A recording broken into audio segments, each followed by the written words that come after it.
All right, so you have your handouts. I emailed it to you along with this video.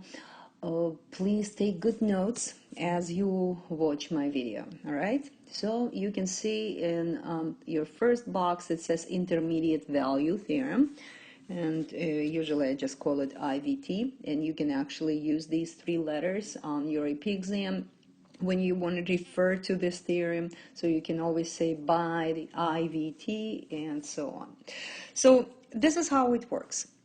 The first condition, you can apply this theorem only if the two conditions work. First one, your function must be continuous on a certain interval from A to B. That's number one. Number two condition, it says f of a, so these are the two endpoints, f of a and f of b. So it says there is a value k where k is greater than f of a but less than f of b, or k is greater than f of b but less than f of a. Then, in that case, they say there is at least one value of c, at least one value of c on this interval from A to B, not including the endpoints, such that f of c equals to that value of k that I just mentioned above. So let me show you how this looks on a graph. So I had to pause for a second so that I could draw a nice graph for you. So you can see we have a graph, it's continuous function, and I'm considering this interval from A to B, and I marked my endpoints in blue. And so the first condition works, the function is continuous.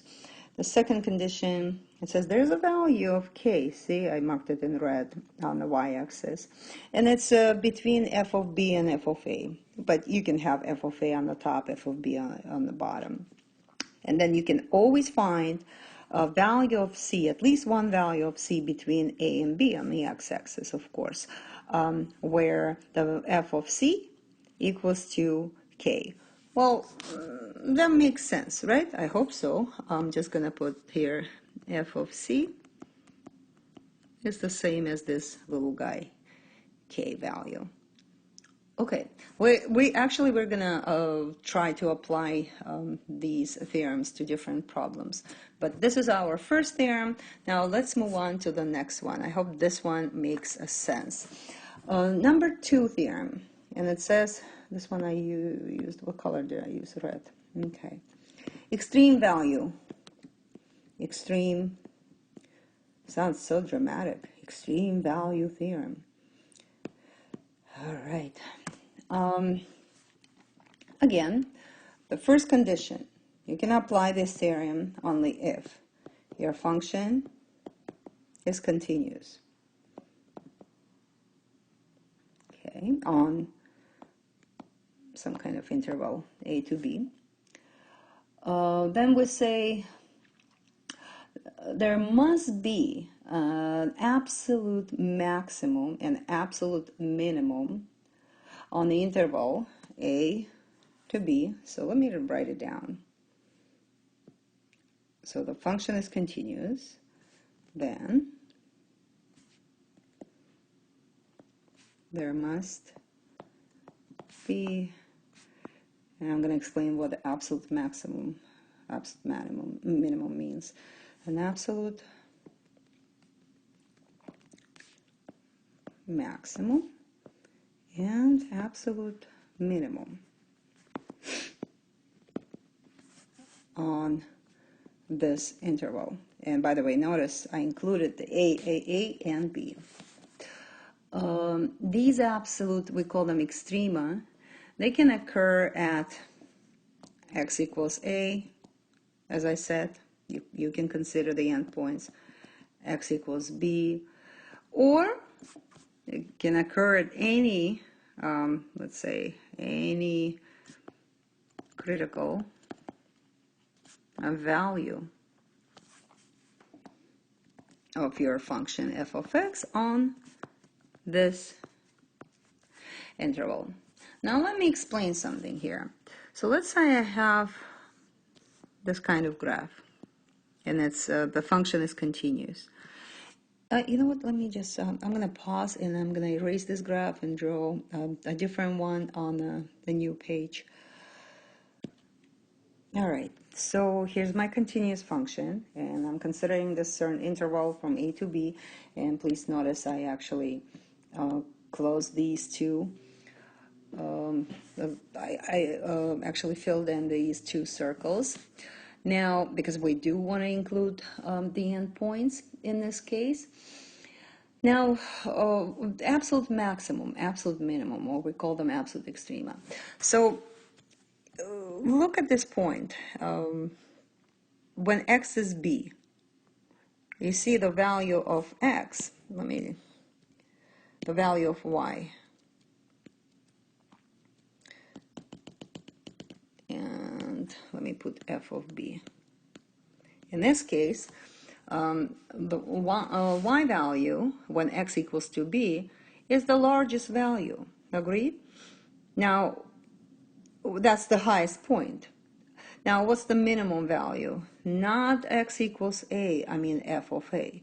It is your endpoint on the left side, and the x value is the minimum one, but we're not talking about the x value. We're talking about the y values. So what's the lowest point here? I hope you noticed this. It's right here. So the highest one is up there, and the lowest one is here. So let's mark it as, I don't know, let's say it's C. So it's f of C.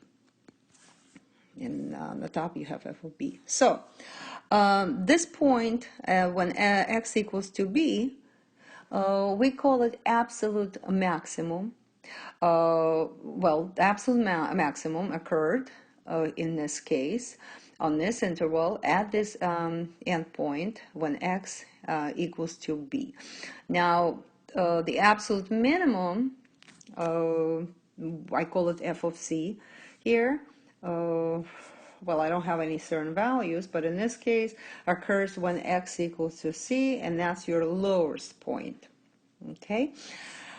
Now the IVT, one more time, says if your function is continuous, then you must have an absolute maximum or absolute minimum on your interval, and you can obviously consider the endpoints. Now you're probably thinking, okay, so this one looks like a polynomial function. What about if I had something like I don't know, logarithmic kind of function? So in that case, what happens? Okay, so fine, same thing.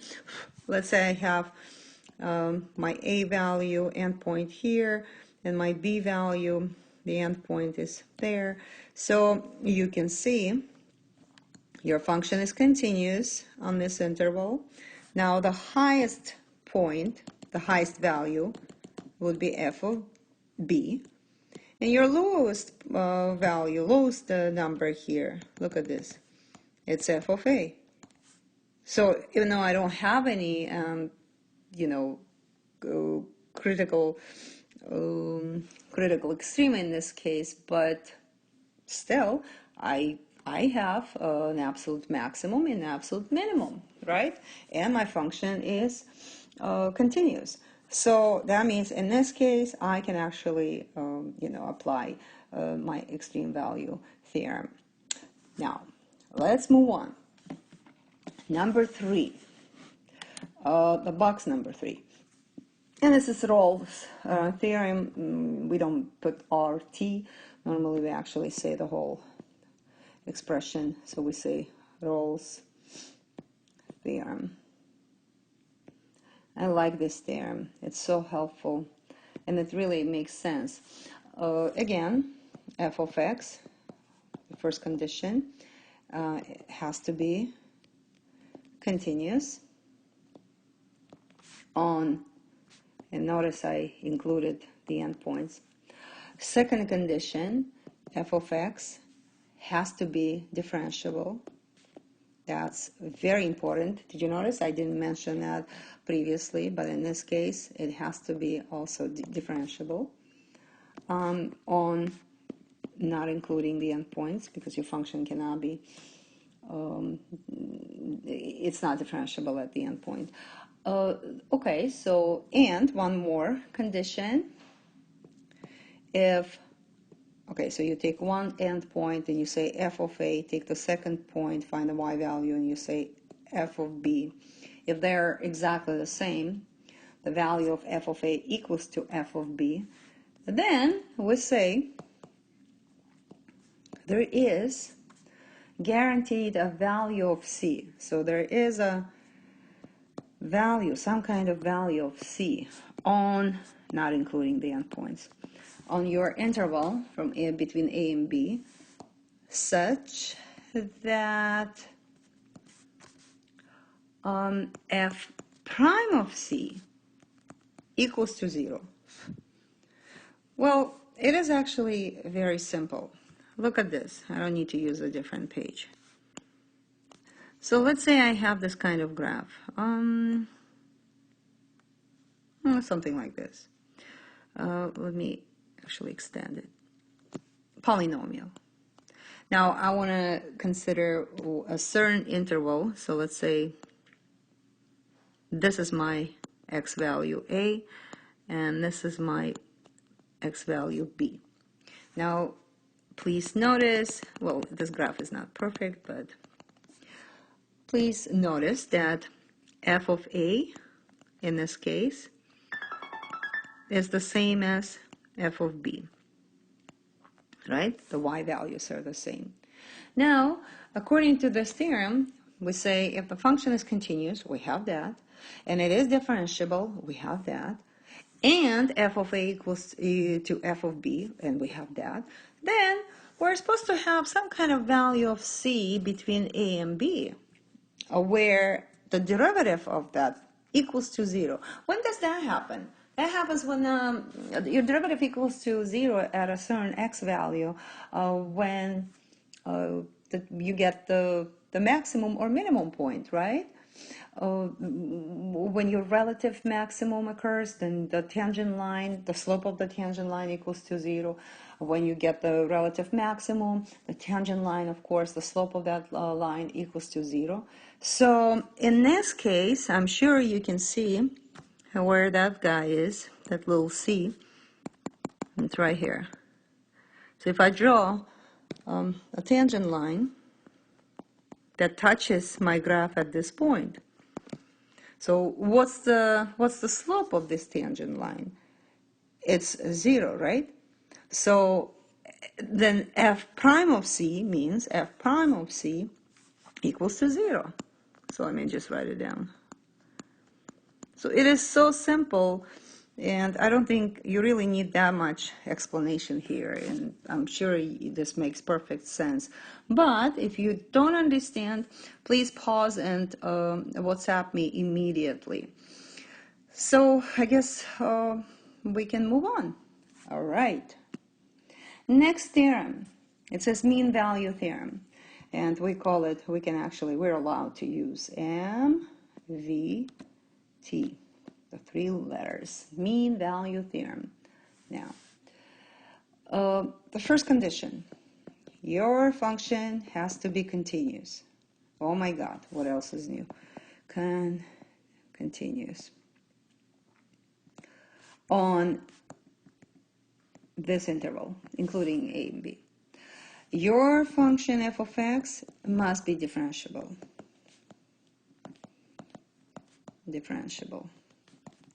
On, obviously we're not including a and b. Then we say there is some kind of value of c on this interval. So there is a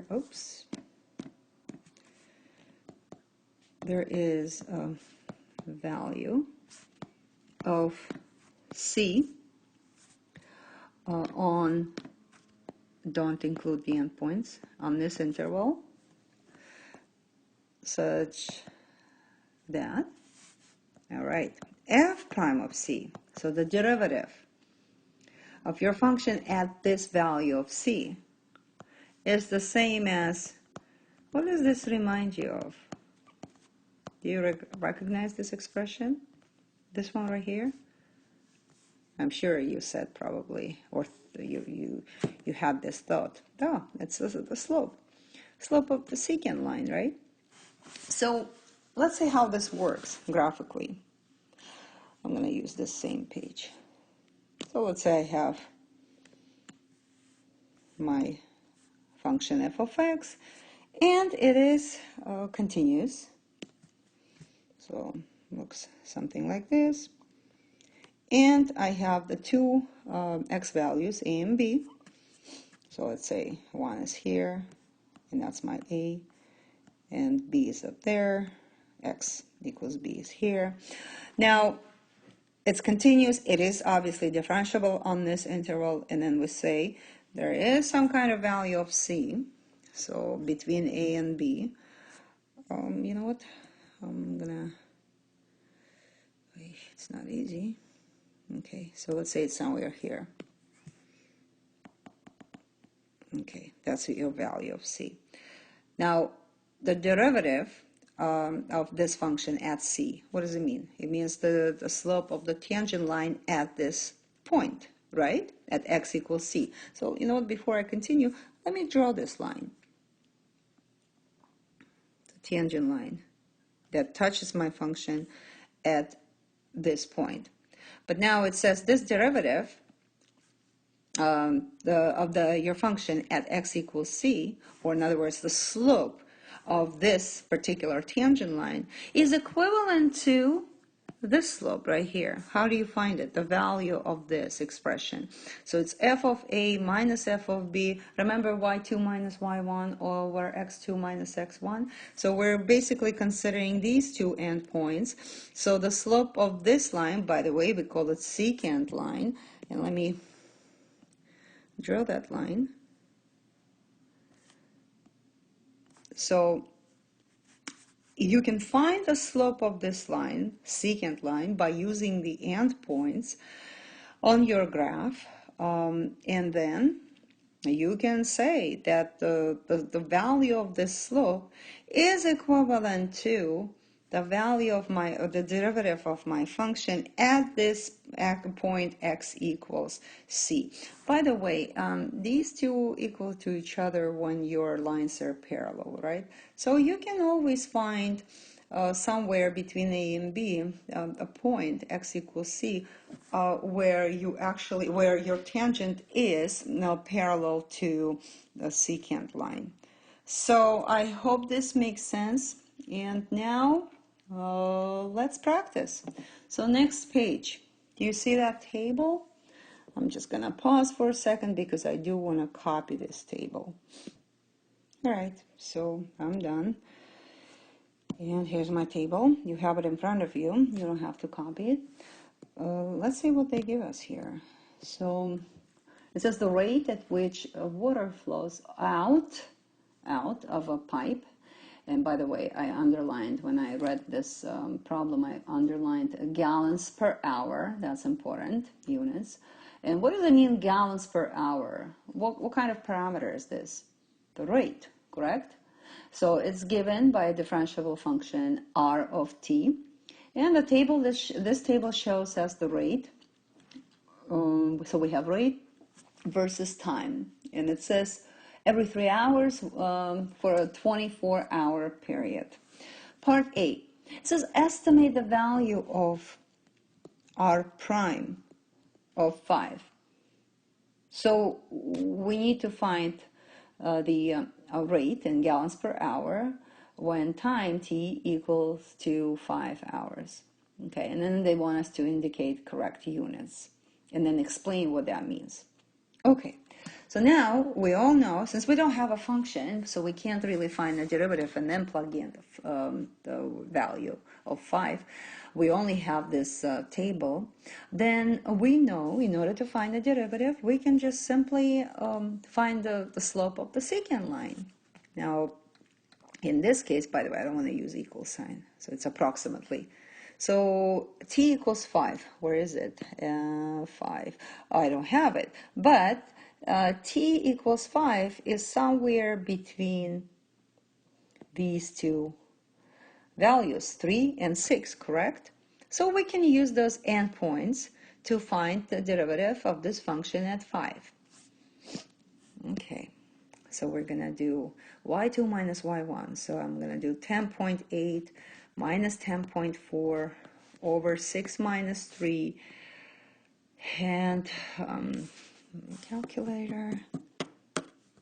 And I get 0.133. Now, units, gallons per hour, but not hour squared. How come? Well, because R of t is, well, what's R of t? It's the rate, but the units are gallons per hour, but you're looking for the rate of this rate. So the derivative of the derivative, so that's why we get gallons per hour squared now. Now you want to say since, because they want us to explain more, you say R prime of 5 is greater than 0. It is, right? Because we got 0.133. Then the rate at which, what is it, water? Yeah. Water is, it's like English, you know, and they want you to write it out, and they don't want you to make the grammatical mistakes. So you need to be careful and write nicely, and I'm sure you're good writers.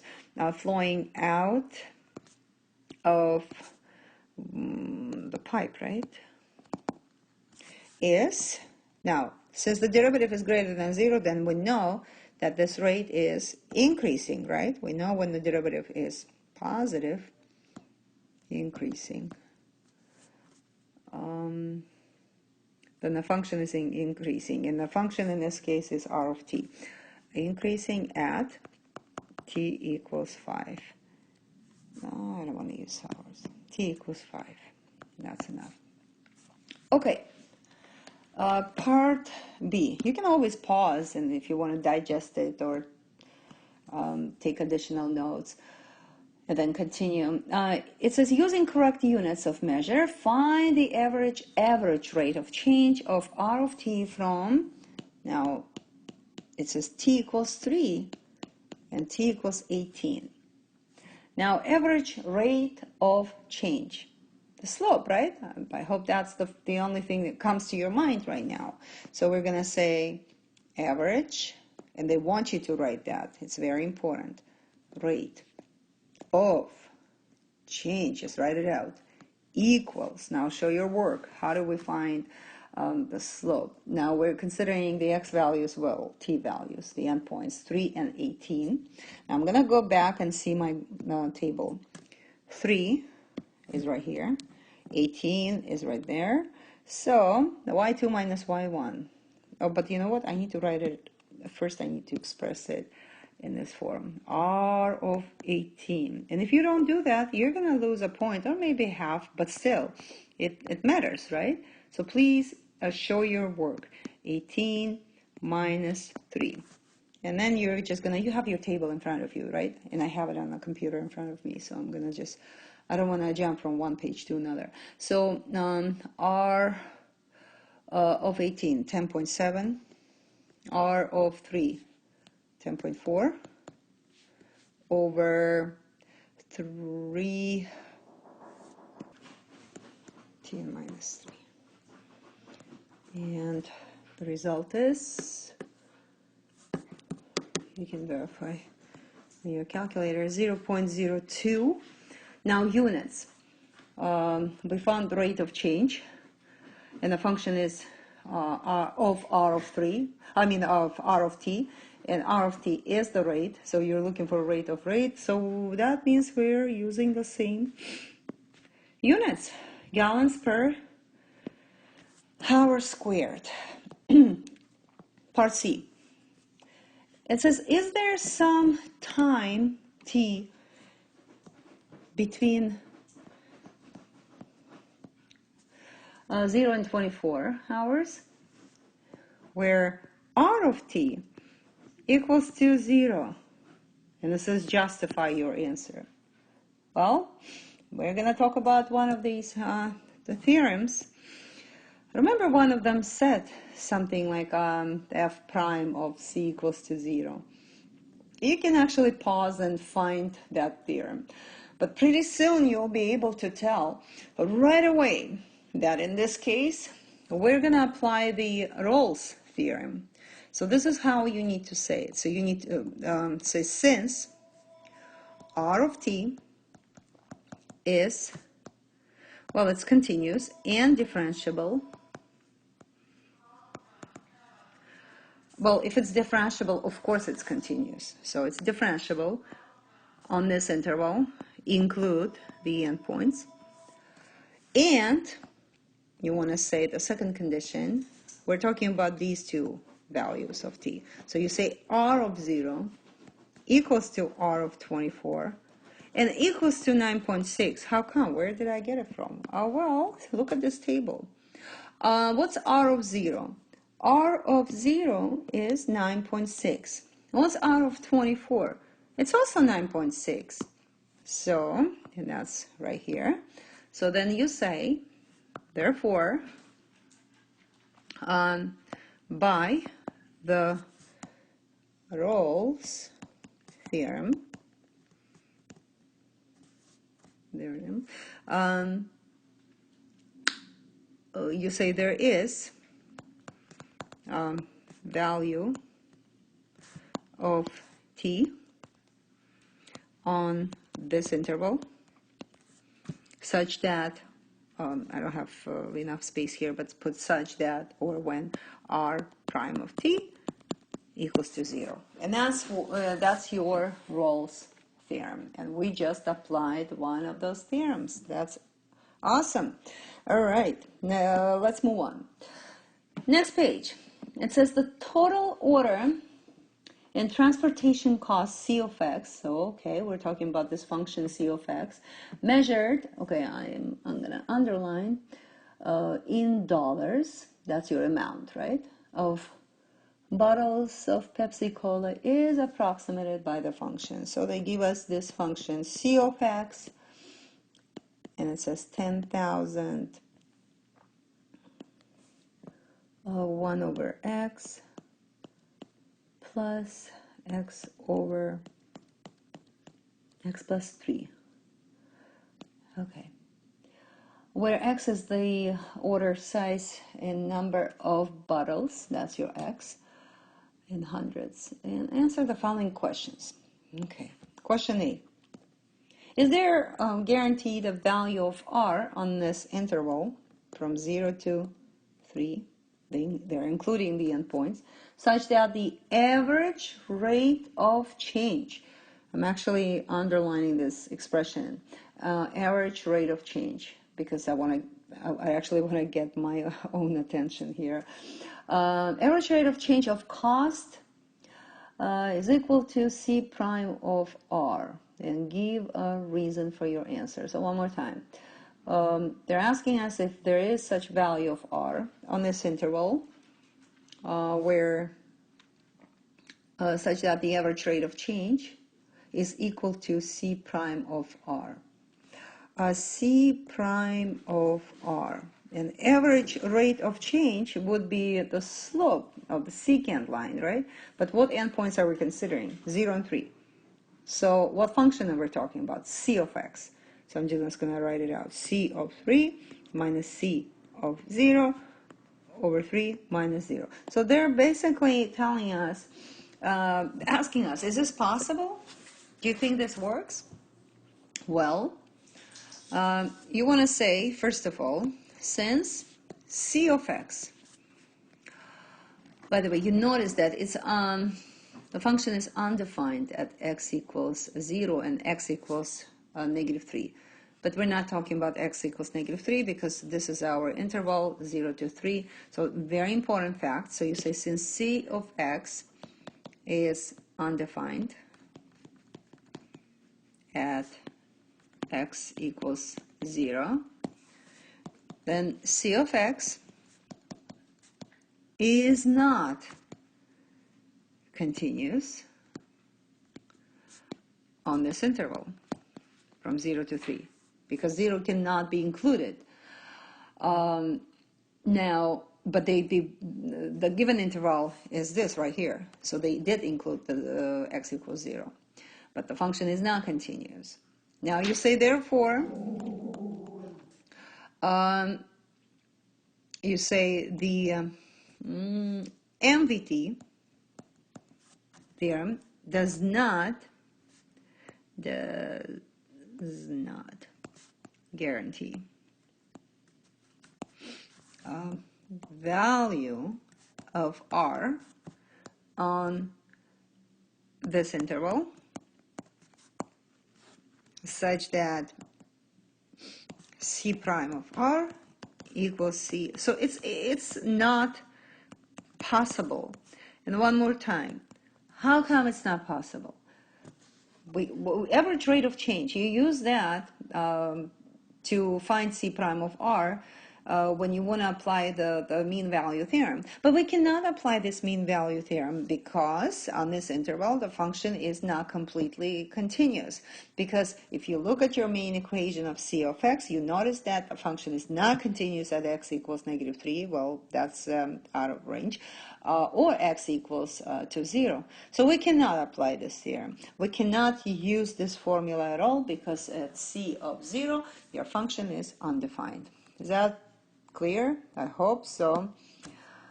Part B. It says, is there a value of R on this interval, well, different interval, from 3 to 6, and notice they include both endpoints, such that C prime of R equals to 0. What does it remind you of? What do you think? What kind of theorem? Rolle's, right? And you need to, it says justify, explain your reasoning. Okay, so we know that Rolle's theorem says if your two values, well, in this case C of 3 and C of 6 are exactly the same, then there is such value of C, or in this case they're talking about R, where C prime of R equals to 0. But first we need to prove it. So let's first, we're allowed to use a calculator. So let's evaluate C of R and see what we get. So I'm going to pause for a second and I'm going to find that value on my calculator. Okay, so it's 8,333,333. And I already found C of 6, and it's also 833. Yeah, I get excited here because I can apply the Rolle's theorem. Since, now you need to say since C of x is, it's very important. When you apply any of these theorems, you have to mention those conditions. C of x is continuous on, you have to be specific. What interval? On this interval, because it's not continuous at 0 or -3, but that's not the case here. And then you say and, because we can't apply the Rolle's theorem if your function is not differentiable, and differentiable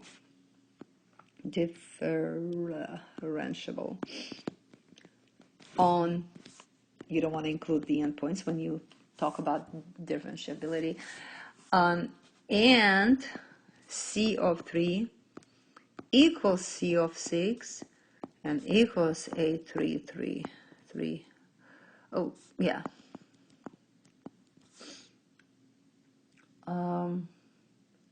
Then by the Rolle's theorem,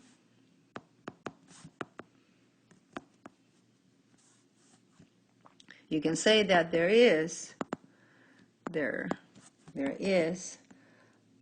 value of R on, again, you have to repeat that on this interval, such that C prime of R, I'm sorry, equals to 0.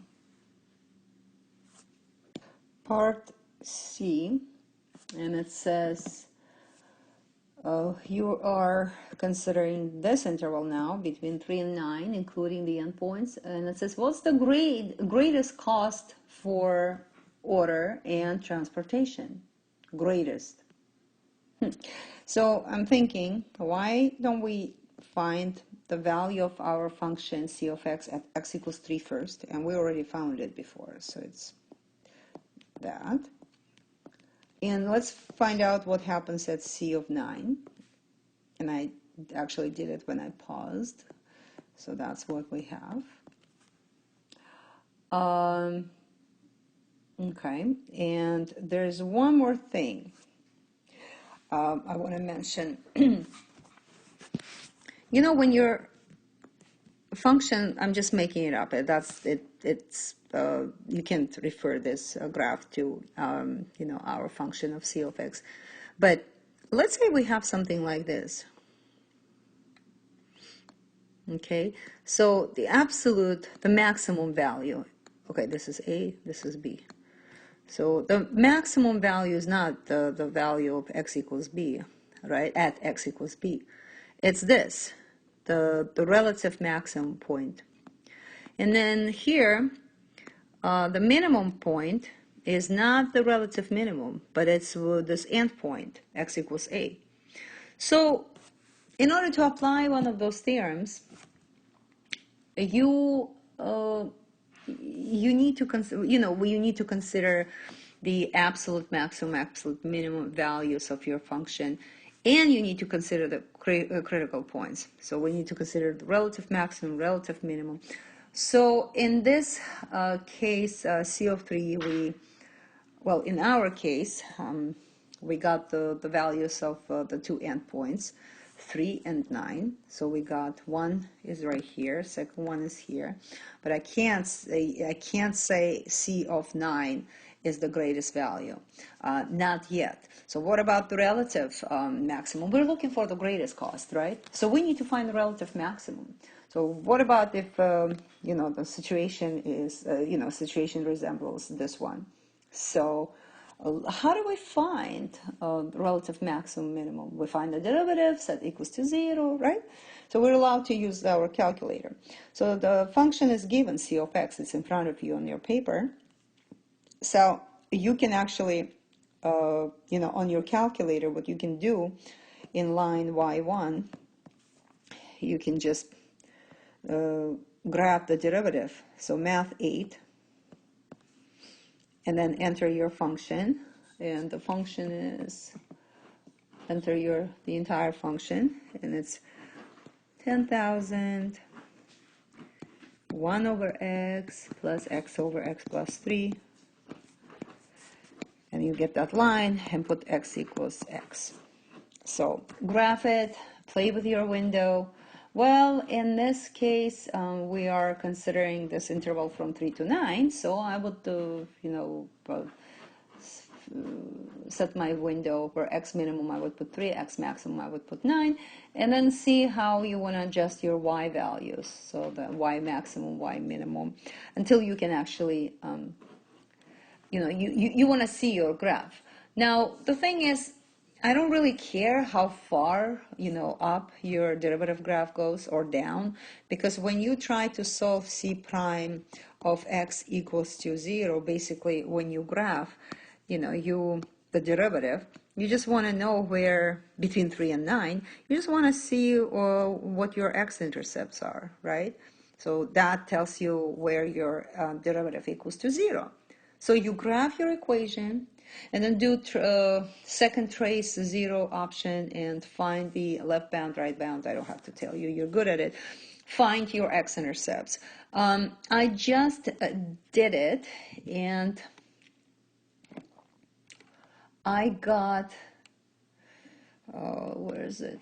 Let me just double check. I have to pause.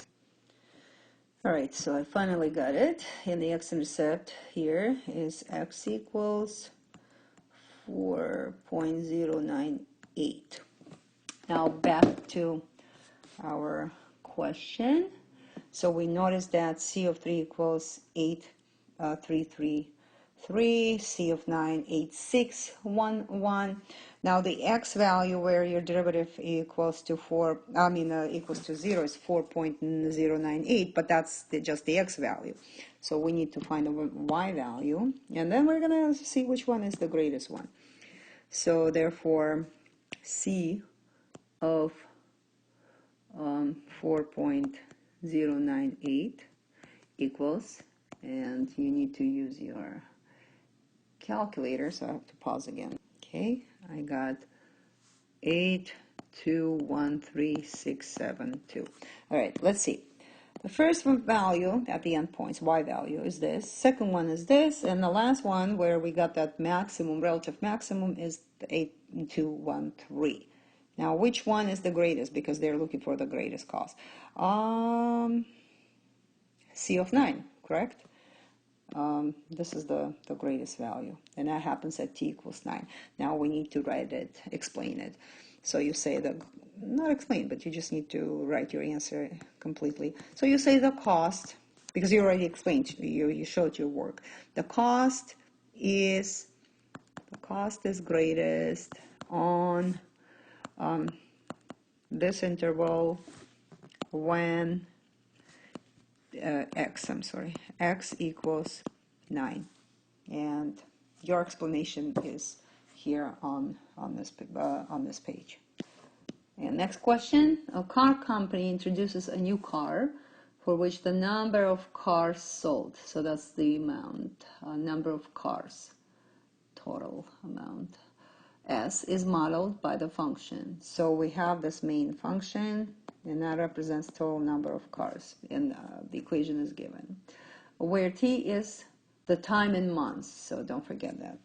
Now A, find the value of S prime of 2.5.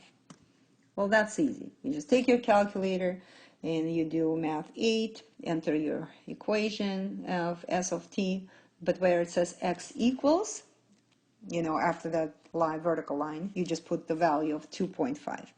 And I just did it, and I got 133, but you can pause and try it again. Now, units. Cars sold per month. Per month, right? Now, you also need to say, always, please, you need to explain, since S prime of 2.5 is greater than 0, right? Then you say at 2.5 months, the number of cars sold is what? Increasing, right? Because the derivative is positive. Ta-da! Done. Part B. Find the average rate of change. Okay, right? Average rate of change, slope, right? Slope of the secant, probably in this case. It says a car sold over the first 12 months. So we're between 0 and 12. All right, y2 minus y1. So we're going to say average rate of change equals, so S of 0 minus S of 12, 0 minus 12. Now you're going to plug in. I already did that. So I got 150 minus 1307143 over negative 12. And my answer is 96.429 units. Average rate of change of cars sold. So that would be cars per month. So you say, for the first, see, we need to explain all the time. So you say, for the first 12 months, an average rate of change. Average rate, you know what, an average, let me say it differently. So you say For the first 12 months, an average of 96 approximately cars were sold per month. But you can phrase it differently, of course. All right, part C. And remember, you can always pause and look at my solution again. Is it possible that a value of C on this interval, again from 0 to 12, exists such that, I actually circled on my paper, S prime of C is equal to the average rate of change? Does it remind you of the mean value theorem? So the derivative equals to a slope of the secant line between 0 and 12. So that would be S of 0 minus S of 12. We already found it, right? Okay, so now we know what this value is. We already found it. It was around 96, right? Now we need to find S prime, and then we need to see what the value of C is. Now, in order to apply this mean value theorem, first you want to consider those most important conditions. So you have to say in this case, S of t, is it continuous on this interval? Look at your main equation. S of t equals 300, 5 minus 9 over t plus 2. It's not continuous at t equals -2, but do we care about that value? No, we're talking about 0 to 12. So you say S of t is continuous on this interval, and S of t is differentiable on, don't include the endpoints, be careful. Then the MVT, for sure, because these two conditions work. The MVT guarantees value, and they actually want you to find that value of C on this interval, where or such that S prime of C, I'm going to repeat what I wrote on the top, is S of 0 minus S of 12 over 0 minus 12. If that's possible, then we need to find that C. So we already we know what the value of this part is. We already found it previously. Now we just need to find the derivative of S first. So the main function is S of t equals 300. I simplified. No, you know what? Let me just do this. 5 minus 9 over t plus 2. If you simplify it, you find the common denominator. You get 300 times, 5t plus 10 minus 9 over t plus 2. Am I right? Actually, I don't want to do that. Let's just keep it the way it is. Let's find the derivative of this function. And you know what? The calculator, I understand calculator is allowed, but we don't know what t is, so we're not looking for the value of the derivative at some point. We don't know what that point is. It's actually S of c, so we need to find that c. You see right here? Let me go back. See this c? We need to find that c. So first we need to express S prime of t. So, you know what? You can use the product rule here, or you can express this as 300 times, I'm going to distribute 300 times 5 is 15, 2 zeros, minus 300 times 9, 27, 2 zeros over t plus 2, and then prime. Derivative of any constant is 0. Now here we need to apply the quotient rule, t plus 2 squared, and then we have 2700 prime, t plus 2 minus 2700 times t plus 2 prime. I hope I set it up right. Now this part right here is 0 because the derivative of constant is 0. Now did you notice you have a negative here and negative there, so that becomes positive. So 2700. Now derivative of t plus 2 is just 1. And this is what you get. So this represents the derivative of your function. Now it says if t is c, I'm going to go back.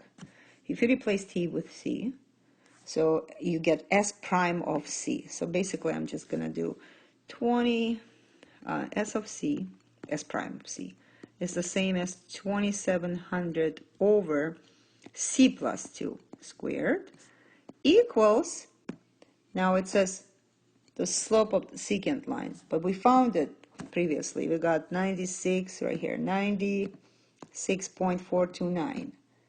So let's plug it in. 96.